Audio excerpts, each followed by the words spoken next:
Good morning. I'm Malcolm Nance, the host of Black Man Spy, U.S. Iran Back to WARCAST, day 105. If you haven't been paying attention or you have been sleeping in your bed in the United States, dreaming about things like $2 gas and eggs that don't cost you $10 a dozen, well, then you've been sleeping too long because you have missed the fact that the United States and Iran are teetering back on the brink of war and have been actively fighting over the last 20, maybe not 24 hours, the last 14 hours. That's what's been going on. That's why the podcast, if you go onto Substack and look at the questions area, it is the Back to WARCAST. Well, again, I'm Malcolm Nance, host of the Black Man Spy podcast. I have with me Danish intelligence officer, Middle East expert extraordinaire, Jacob Carsbo, Saudi geopolitical analyst, Gulf States analyst, Wajeeh, the gay lion, reporting in from Minneapolis. So Copenhagen is here, Minneapolis is here. I'm still in Quebec, and in fact, I may be displacing to another country in the next 24 hours. Who knows? We shall see. But, Jacob, Wajeeh, did you think that when you went to bed yesterday, that, or not when you went to bed, but when you ended your day, that we would be not just embroiled in a tit-for-tat exchange of missiles, rockets, drones, and bombs, but that one of the two parties would essentially declare everything over and that we're going back to war? Well, What the heck? I went to bed before you. I'm 6 hours ahead. So I went to Not bad. bed right when all this stuff was surfacing that now Trump is going to strike Iran because of the helicopter being shut down or whatever it was. So it wasn't a great surprise when I woke up. To me, I thought shit broke loose at 5, 6 p.m., 4, 5, 6 p.m. Central Time, USA. That's when I thought, in my own opinion, that things are going downhill Yeah. because the United States started heading, the Iranians started heading back. The ceasefire was gone immediately. Yep. Well, I recall us having a discussion yesterday where we said that the Apache was hit, and all of us, through consensus, agreed that it was shot down. Right? That it went down in the middle of the Strait of Hormuz. That took hours to recover them. That's the most fascinating part. And the reason it took hours to recover them, as I explained, I was on Mario Nawafal's show 3 times yesterday, two or three times yesterday. They were calling me every other hour, which is a pretty big show, right? It's several million viewers. And I explained that the fact that we had to send in a drone boat, and it took that drone boat 2 hours to get there, which means that boat was 40 to 60 miles away in the northern Indian Ocean. But why didn't we send a helicopter? But as we determined, that aircraft, that Apache helicopter, was shot down by an Iranian drone or a loitering munition, which saw it, tracked it, impacted it, and forced it to do a crash landing. It did not shoot it down in the sense that it exploded and tumbled out of control. And that's why the Apache pilots were able to set it down, because it was critically damaged, set it down, let it flip over, sink, because that's what you have to do when you're in a helicopter, and then egress out the side windows and then get into their little lifeboat and float there. Now, they have positive communications with the U.S. Army. They have positive communications with satellites on their rescue radios. But the fact that it was shot down, and I knew it was shot down due to the length of the rescue, because apparently, despite the fact that we have dozens of other helicopters, including Navy search and rescue helicopters, and not one of them was sent up to that spot. Not one of them figured out there's something bad in the air. We don't know what it is, and we're not going to risk the lives of more air crew to go and get them, which is a little outrageous. And we're going to talk more about that, but we do have to get back to the entire scope of the war, because what we saw yesterday was something that has never been done to the U.S. Armed Forces. A U.S. major system, $40 million advanced technology helicopter was shot down with a 10, 20,000, probably less, $10,000 drone, loitering munition, or an FPV drone. This is earth-shattering in the annals of U.S. military history. It also brings a new dimension to this war, because everybody's like, oh, they've got surface-to-air missiles. They've got AAA guns. Ha, ha, ha, ha. They can fly shit right into your face and knock you out of the sky. And what's amazing about it, and we discussed this yesterday, this has been happening in Ukraine all the time, right? Yep. So I put out a tweet yesterday that says, U.S. helicopter shot down by, FPV or loitering drone. Welcome to Ukraine, suka. Right? Yeah. That's what it means bitches, by the way. That's what that means. And we used to say that every time we would hit the Russians with something they couldn't understand. It would be, welcome to Ukraine, suka. And guess what? That's what the Iranians are shouting now, right? Now the U.S. Army has got a taste of what the Russian Army and Russian Air Force have gotten a taste of in the past. So we are in a crazy world this morning. Before we get into that, let's go over this. Anybody want to bring up the price of oil? I'm sure it's weird, right? It's probably like $67 a barrel now. Or something. Is it 91 or 92 or something? It's actually in the 80 something when I checked. Really? $89 for WTI. This morning? Well, it is early. It's only 2 minutes after 9. So, that's I'm sure it's going to go up, because we are either that or the market is high on crack cocaine, and they just don't seem to understand what's happening out in this world. I'm looking at that 90, what is that? 92 for Brent North Sea crude. Boy, there's some optimistic hopium smokers out there, because this is I maybe it's just because the market was closed, but or even group companies like oilprices.com may be pulling their punches because they dominate that information space. Let's take a look at oil. Let's check out Brent on 86. That can't be right. It's up 50 cents today. Okay, that's just weird. All right. Who knows? And I don't care about the oil market anymore, because it's all going up to $150 a barrel now, because the United States and Iran are in open warfare. And we are in a series of tit-for-tat attacks. As we explained to you yesterday, the helicopter was shot down. By the time we ended the program, I said that, by the time we end this program, based on what Donald Trump said, which was, we have to respond. No, you don't.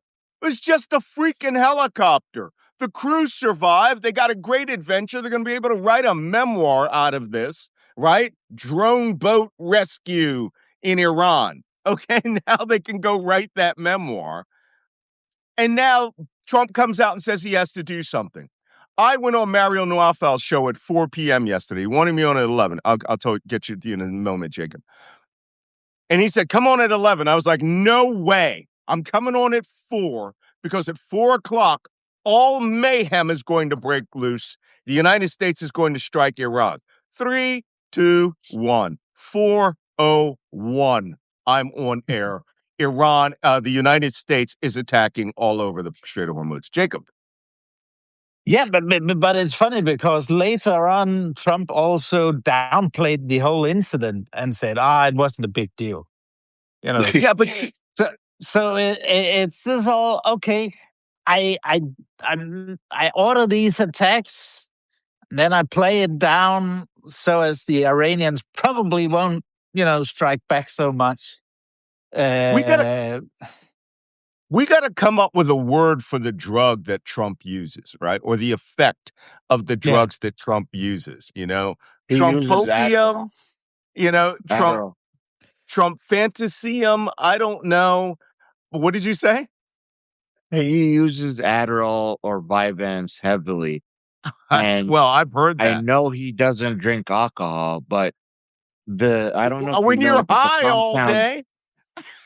Well, I don't know if you know this, but the compound of Adderall and Vyvanse is similar to cocaine and meth, and I, it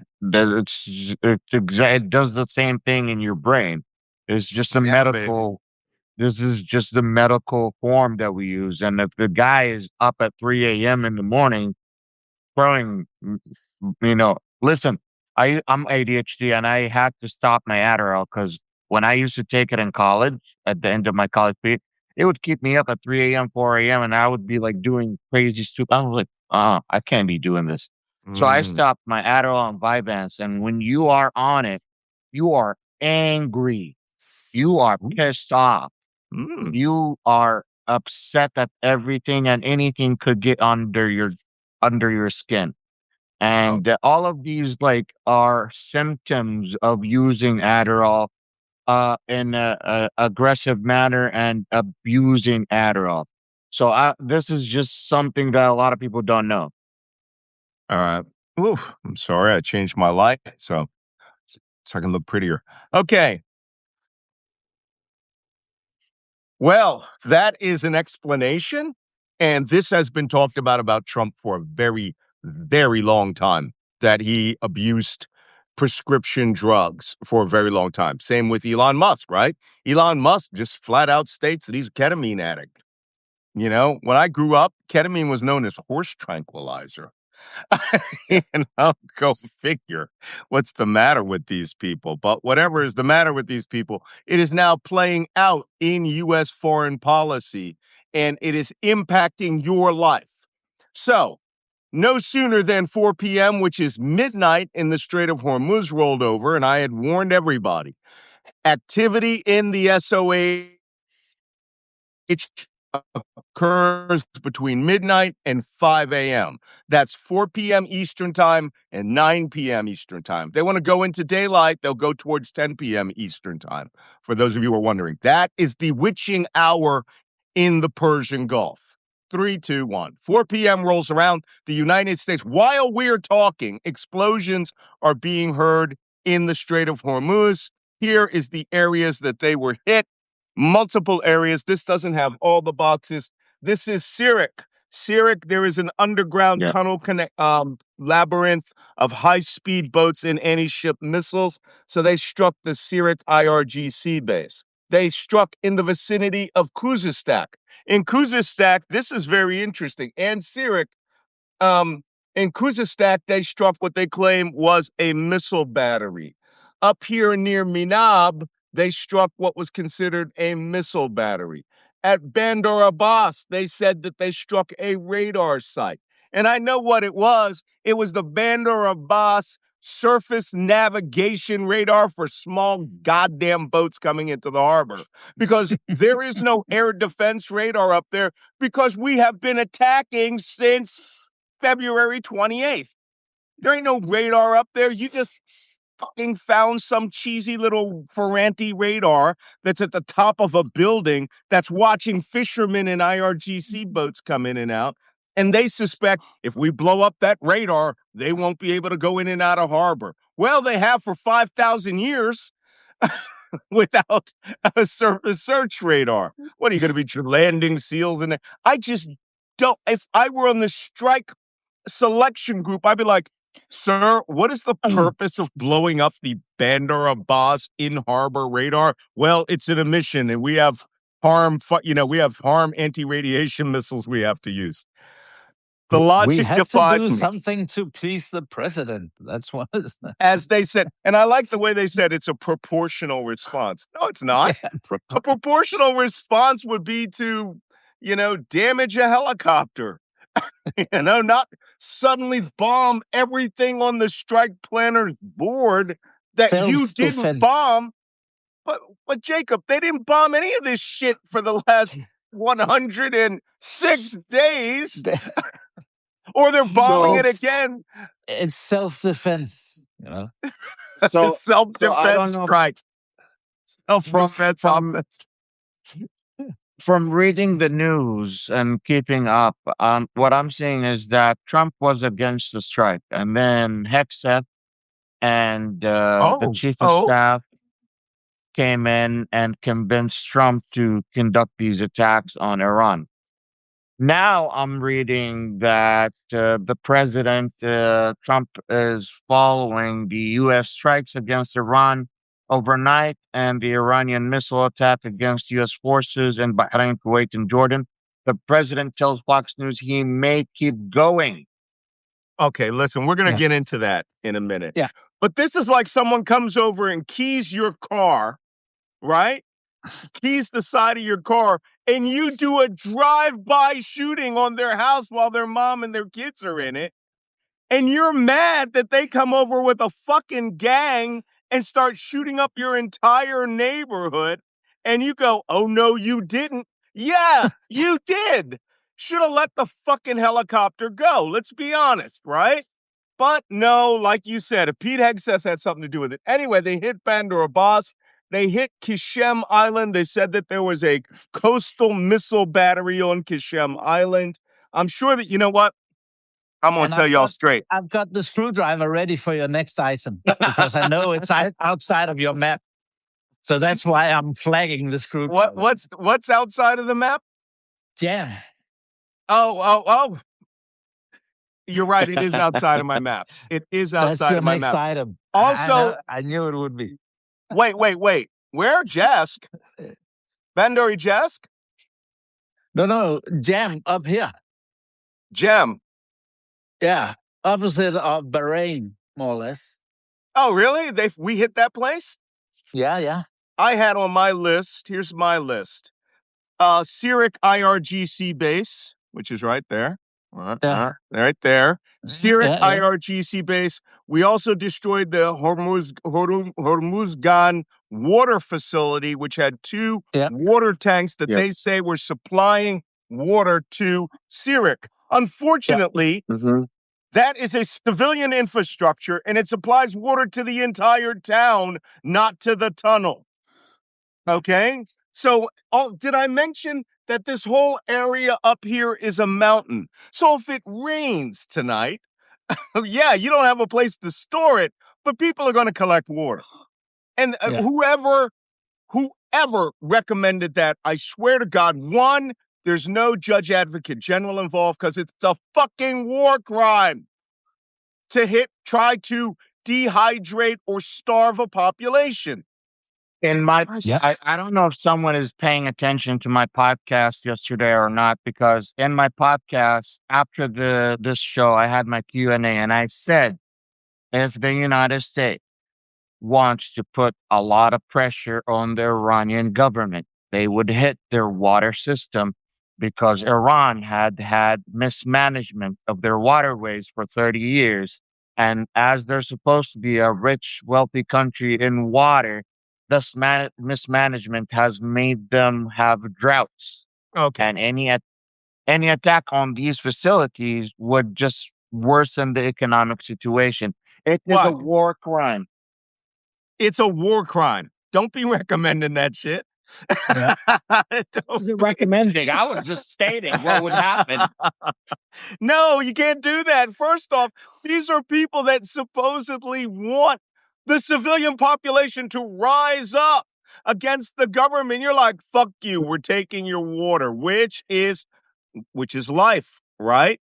Yes, the system, we talked about this early on in the war. Yes, Iran had a drought. Yes, Iran had a mismanagement of the water system, but it still goddamn rains there.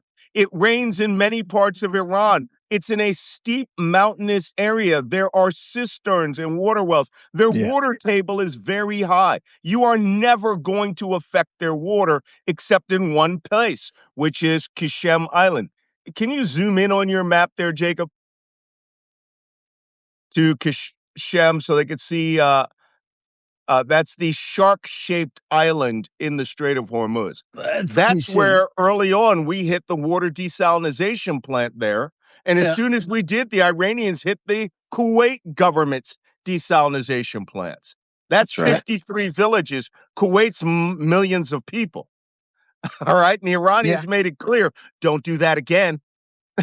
Right? We can make it hurt a lot more for you than for us. And then it was a few days after that the ceasefire entered into force. Yes. So they also hit Khuzestan, Kishem Island, Jask Island, Jask, not Jask Island, Jask, and Ahvaz. Ahvaz is up in the northern Persian Gulf, north of Bandar Khomeini.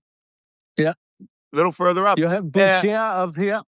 No, so way past it. North. Yeah, further north. It's Bandar Khomeini on the Iraq, Kuwait, Iran border.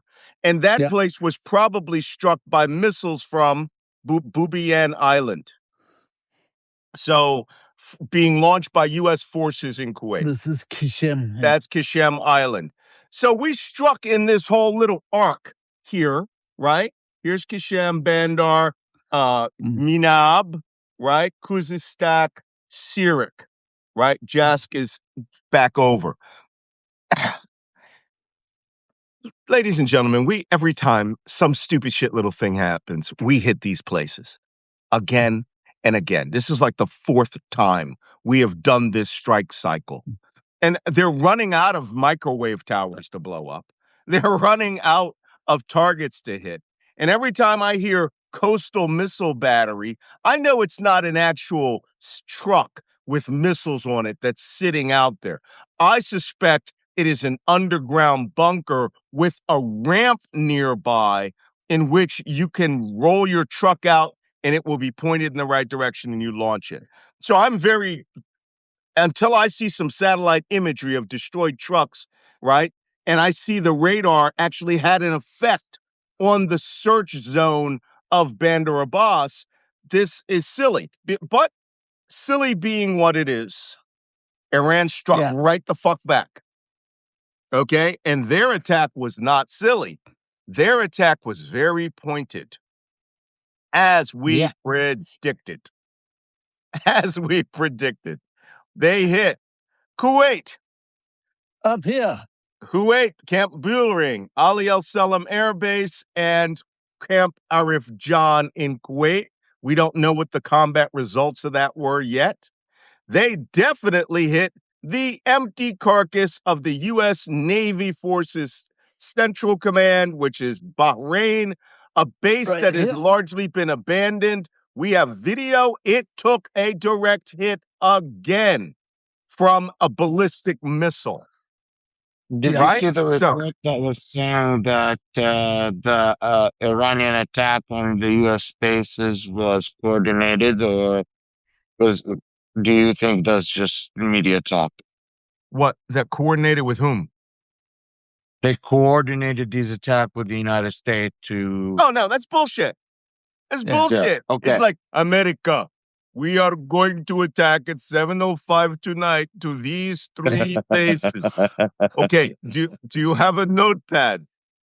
Didn't your chief tell you to always have a notepad and a pen? You're civilian. You're not military. Get me a general. Let me talk to your boss. Get me a general. Get me a master sergeant. He has notepad.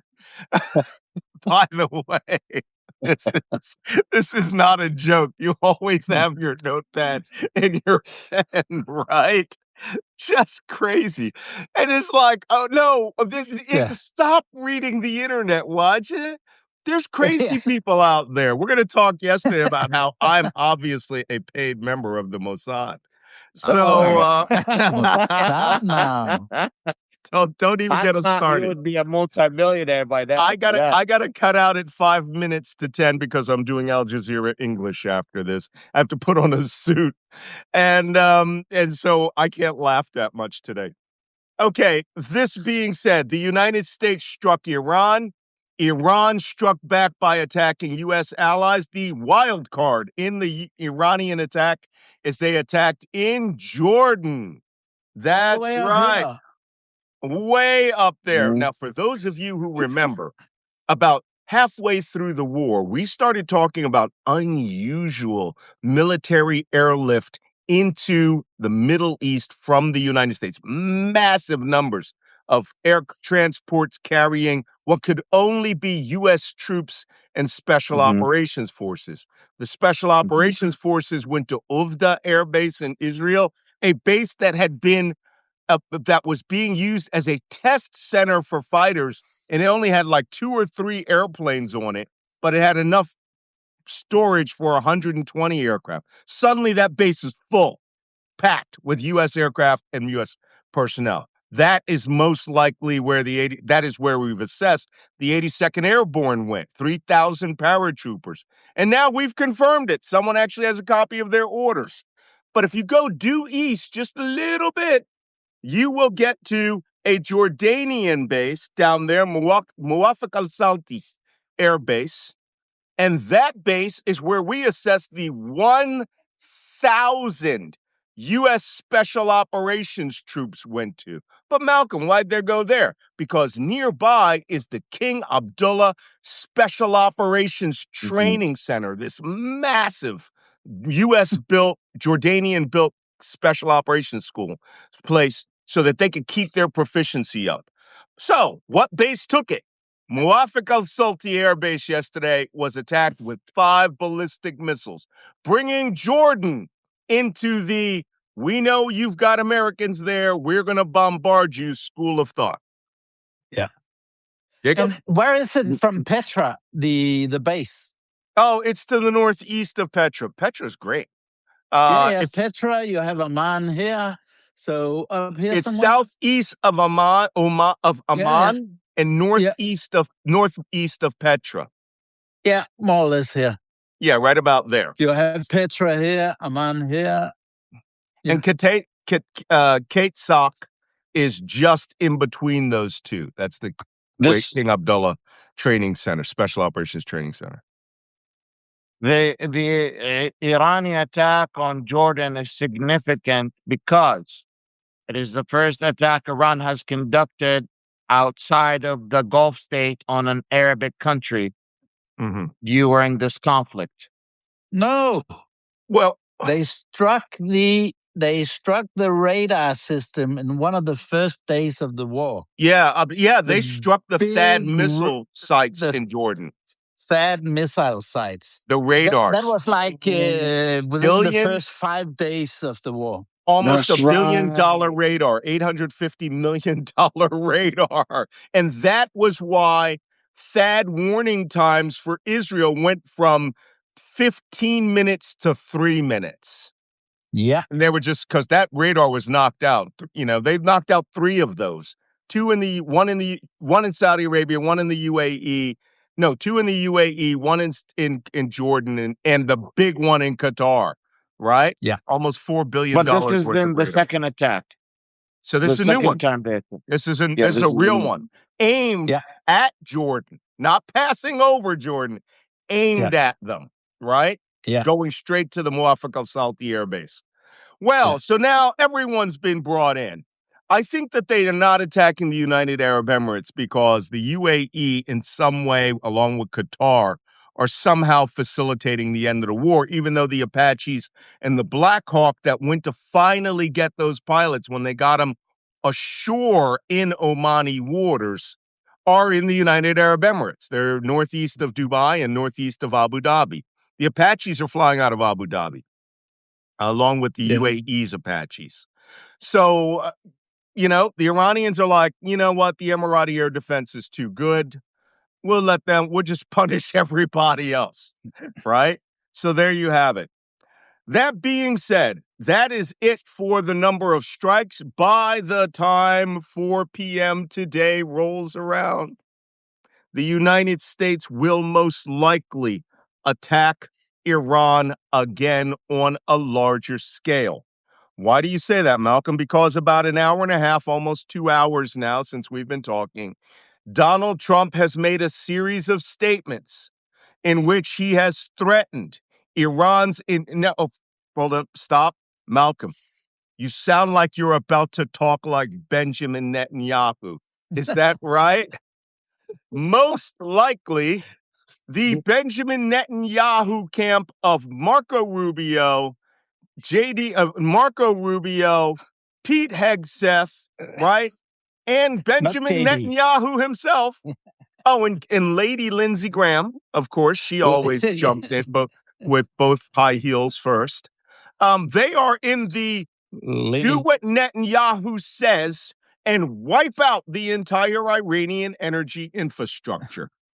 Right? So, scorched earth. Scorch earth. Okay. So, the first comment that came out is this one. I don't know if I'm going to move it so those of you who can read it can you read those words? Iran's military is a complete and total mess. Much of it, like their Navy, Air Force, don't even exist anymore, except for those who keep shooting at us, right? No, he didn't say that part. They have been completely defeated. Iran is all talk and no action. That shit look like action to me. All right. Flying ballistic missiles hitting all over the Middle East. So, the bully of the Middle East is dead. I've got to get in the camera because it's too funny for me not to be making faces at. The bully of the Middle East is dead. They've taken too long to negotiate a deal that would have been great for them, and now they will have to pay the price. Allahu Akbar. I swear, this is where Arabic is better than English. Phrases like Wallah, Wallah, Billah. Mesh Allah. This is just too deep. French and Arabic have better phraseology for. This is when you say Inna Lillahi wa Inna Ilaihi Raji'un. That's right. You start praying. Just start pulling surahs out left and right. Right? Because the Quran has got way better prayers than we do. Right? And the best part is those prayers come in 3 flavors, right? I always do this thing when I used to teach SEALs. We had this big language training program for SEALs that taught them culture and language. And one of the things you can say is you can say 4 different expressions just by saying, praise be to God, right? Alhamdulillah, right? Alhamdulillah, when you say it like this, Alhamdulillah, it's real thanks. Or Alhamdulillah, it's surprise, right? Or it's Alhamdulillah. It's total. It's like, oh, Jesus. Oh, Christ. Like, oh, my God, I can't believe that that's happened. And then, and then there's Alhamdulillah. Right? Praise be to God. It expresses everything. Arabic, one phrase can meet every one of your emotional needs. And that's what we need. So when I read this one to me is Alhamdulillah. Praise be to God. This deranged dumbass, right? And in French, in Canadian French, they have one, "Ben voyons donc." Right? My late wife used to say this all the time. Throw her hands in the air, "Ben voyons donc." Ben voyons donc. Really? Really? This is dumbassery.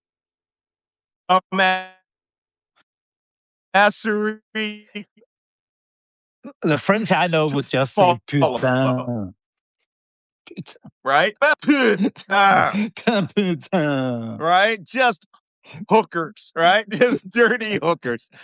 But in Canada, by the way, my late wife, God bless her, her kids used to, the first time I met them, I was taught Canadian curse words. And here's the dirtiest, most obscene thing you can say in Canada. Christ the Tabernacle. And I was like, Christ of the Tabernacle? Right? And the kids would go, oh my God, you were cussing. Like, I don't think the French would even understand. no, French television, when they play Canadian shows, like detective shows, they put subtitles on them. Anyway, enough of that. We needed that little comedy break because I can't believe the stupid shit that's coming out of his mouth this morning. Hey, just They will pay FYI, the guys, price. the bully of the Middle East is dead. In case you didn't know that. So now there are no more bullies or what? No, Iran's done. They're defeated, although we're going back to war with No them. more Iran.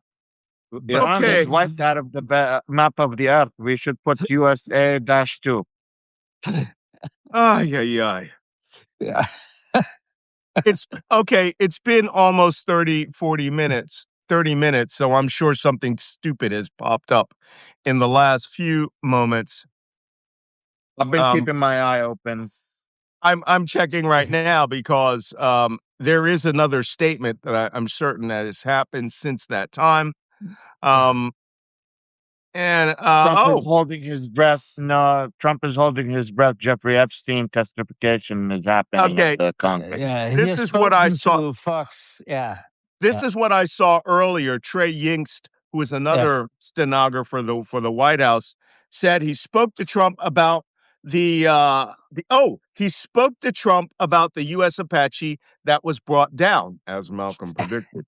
The Iranian drone lodged between the two pilots was on fire but didn't explode. Holy shit! It was right between Wajeeh and me, They went for a kill shot for the air crew. Damn, that's some expertise there. I thought it was amateurish. I thought they'd do a stern chase and come up the rear where the engine was, right? If they really wanted to kill him, they should have blown up next to the Hellfire missiles. And that would have been it. It would have just been, pink mist and rotor blades. So Trey Ying said, Trump tells me, I'm going to play you the audio. This is from Fox News. We are not going to violate their copyright. I want everybody to know this is Trey Yingst on Fox News this morning. Details on what happened with that Apache helicopter that went down earlier this week and provided his thinking on where things stand with the negotiation. I want to start with a story the president told me, new details about the downing of this U.S. Army Apache helicopter. President Trump tells Fox News that the Iranian drone lodged in between the two pilots in this helicopter. They were flying very low. And at that point, the drone didn't explode as it had intended to. And so these pilots were trying to take down the helicopter with the drone lodged into this gunship without it exploding. And at any moment, it could have exploded, the president told me. And he said it was on fire. There was a lot of heat inside the cockpit of this helicopter. And ultimately, these two pilots were able to take it down into the sea, where ultimately they were rescued for the first time in U.S. military history by an unmanned sea drone. Now, President Trump also talked about the U.S. strikes last night against Iranian radar systems and air defense sites. He said the Iranians had tried to rebuild during the ceasefire their defensive capabilities, but they were unable to stop these U.S. strikes overnight, and they were hammered by U.S. fighter jets. Now, interestingly, President Trump told me that he is getting close to ordering new strikes against Iranian power plants and bridges because he says the Iranians are tapping the United States along when it comes to the negotiating process. He says the bully of the Middle East is dead.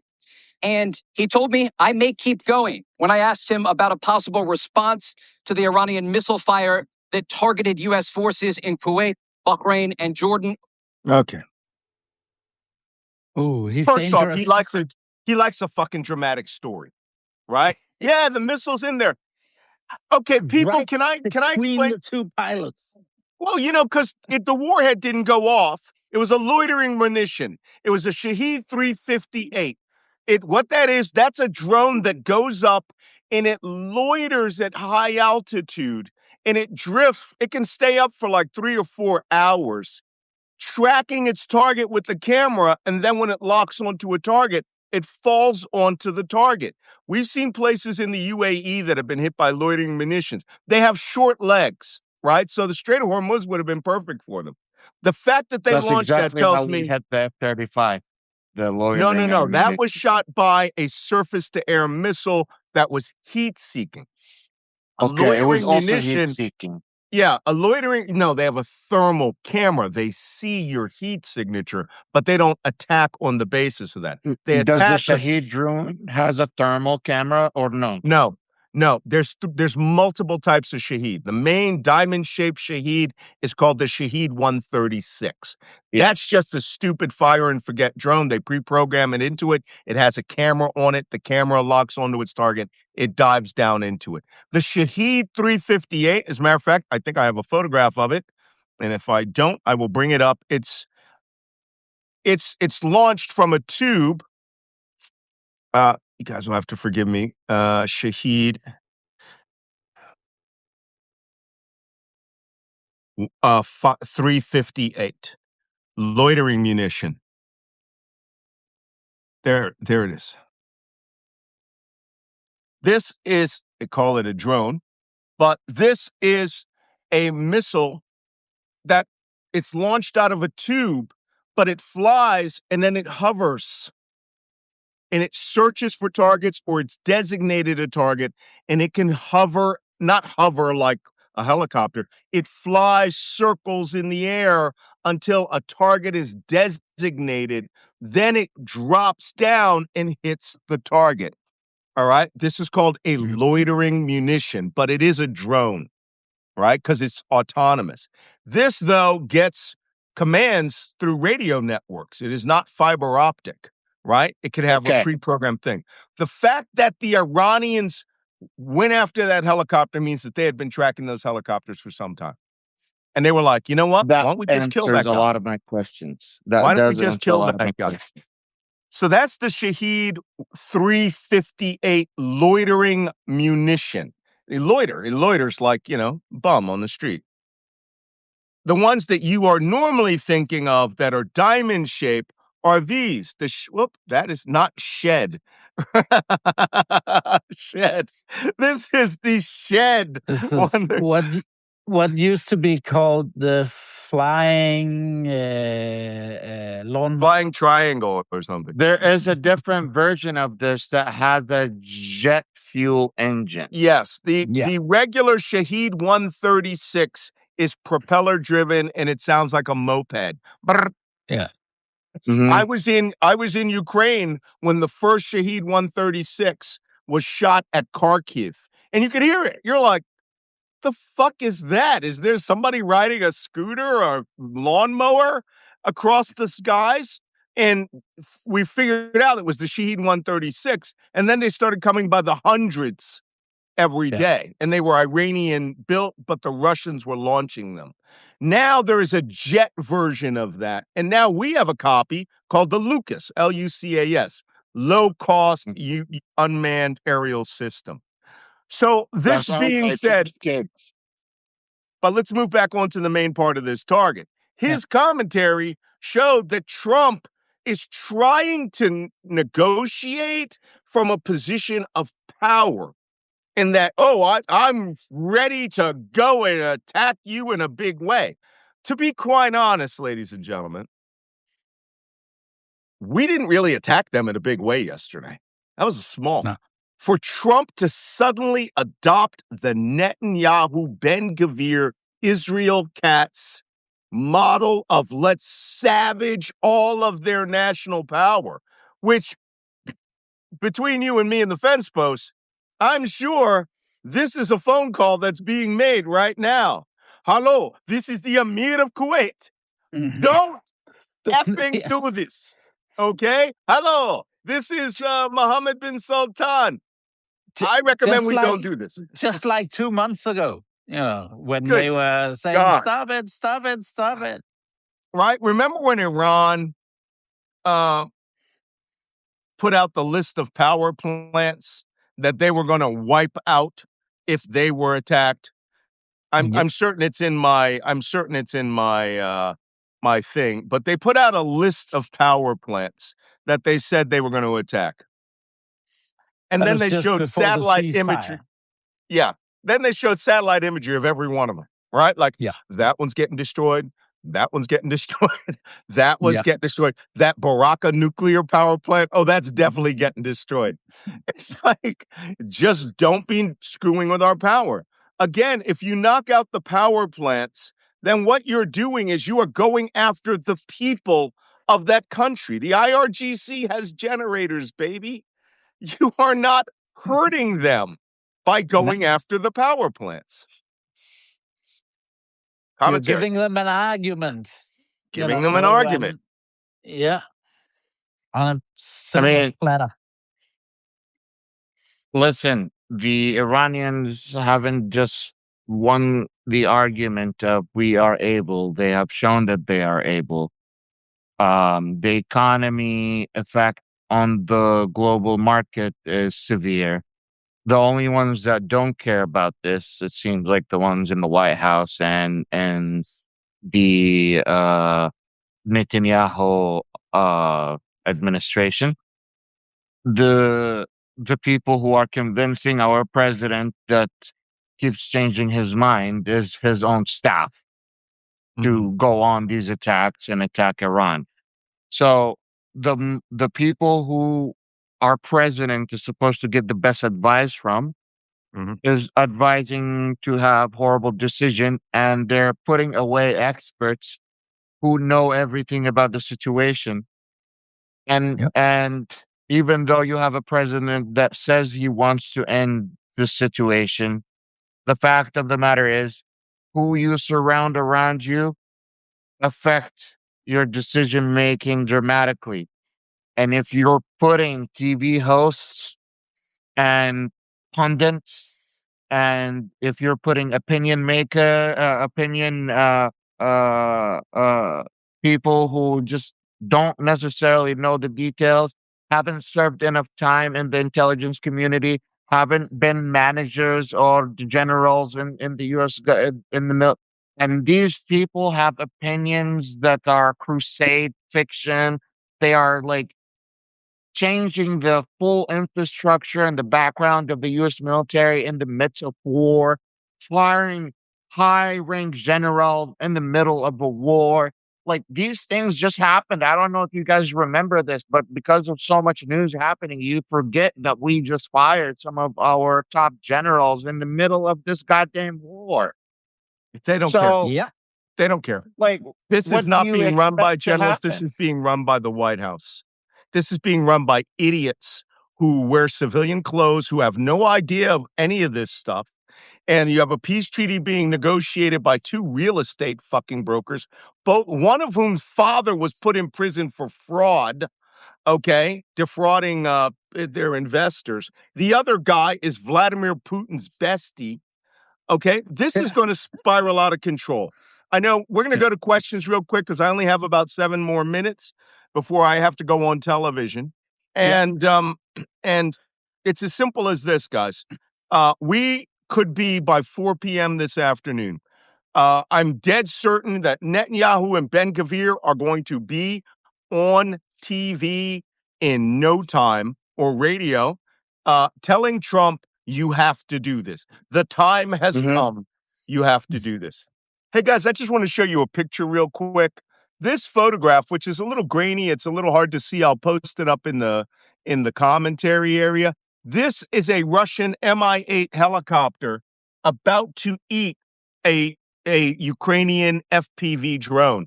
This is the crew chief standing there with that shocked look on his face like, what?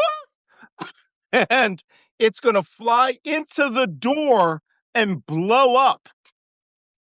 This happens to the Russians all the time. I made a mistake yesterday. I said on Mario Nuafals that an Su-25 aircraft was shot down by a FPV drone. It wasn't. It was missed.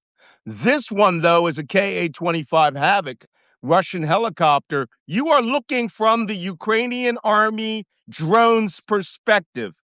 What happened to us is what happened to this. It flew right into the cockpit and blew up, killing everybody on board, both pilots on board. This is the most advanced. This is the Russians' version of the Apache helicopter, right? So I will give you the Ka-25 Havoc there. So this is not a game.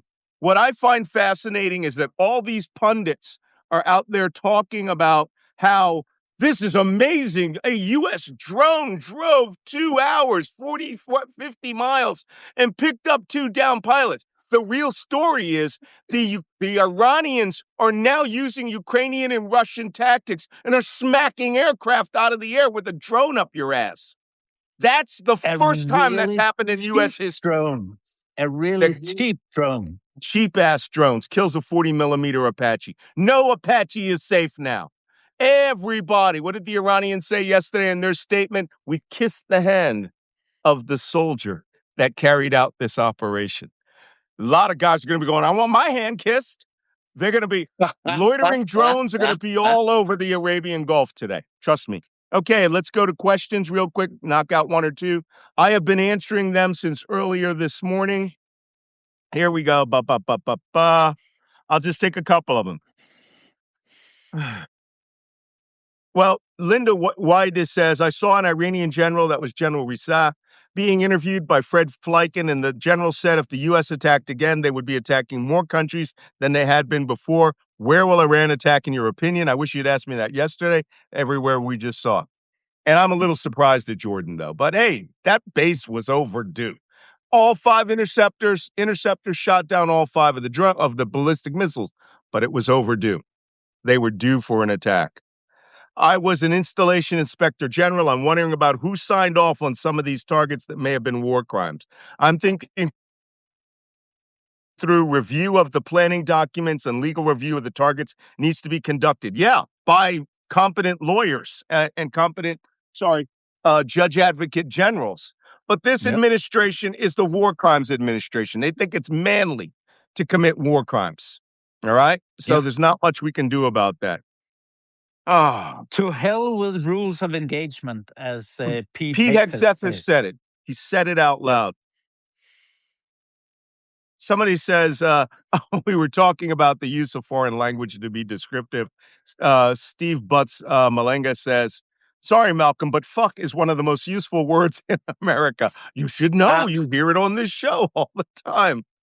By the way, there was a comment yesterday that was made that I'm on this show blustering and pontificating and not letting you guys talk. Someone has not figured out that this is my show. It's not my show. Just a guest here, guys. I'm not here to take control of Malcolm's show.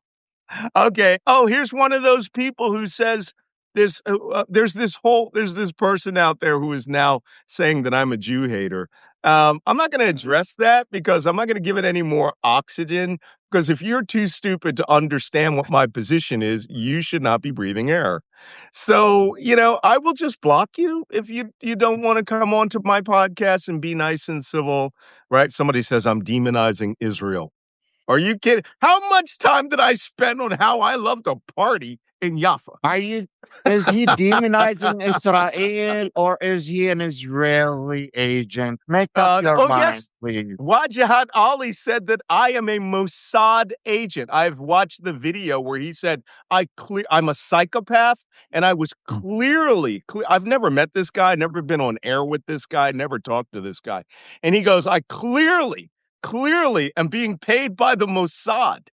And I said, you don't have to pay me. All you got to do is, if I'm going to work for you, I want a tour of Mossad headquarters, right? And I want a plaque that says Malcolm Nance works for the Mossad. And I want a challenge coin. You don't have to pay me jack shit. First off, as I said yesterday in one of the Twitters, I want you all to think about this carefully. Do you really think there has been any time where I've opened my big black ass mouth where I wasn't spouting my opinion, but somebody else's opinion? Whoa. Pretty sure it's my opinion, right? Shouty McShoutface has got pretty sure Yeah, nobody yeah. could put words in my mouth. When I was in Israel, nobody was putting anything in my mouth, right? Same thing with, but you can't come to me and say, Malcolm, Hamas is a resistance organization. Done. I have multiple framed battle flags in my house. I have 3 Hamas battle flags. Two Hamas, 1 Palestinian Islamic Jihad. 2 of them are blood covered. Okay. If you're suck so bad as a terrorist that I have your flags, you suck. Okay. You're a terrorist organization. It's as simple as that. So let's not get into that because it distracts from the big picture that it may, in fact, be back in an entire regional war by 4 p.m. today. 4 p.m. That's my guess. All right. Well, I'm going to let this go. Wajeeh, Jacob, thanks for coming. If you're watching this on YouTube, please subscribe to malcolmnance.substack.com. There, I have confirmed there is an algorithm shift going on. Virtually every major site has lost followers due to the algorithm shift.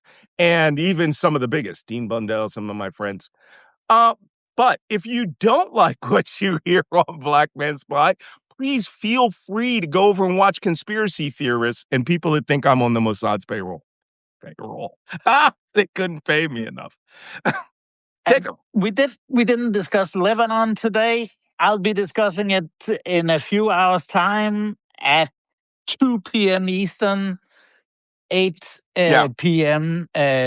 Central European time. So I'll brushed up on that. That's a safe time to discuss it because missiles won't be flying for another 2 hours after. Exactly. Exactly. But lots of action still going on. All right. Yeah. All right, guys. See you all tomorrow. See you. Inshallah, we don't have any emergency ones. All right. Hopefully nothing. Wait, did they all go and left me alone? Okay. I see how it is.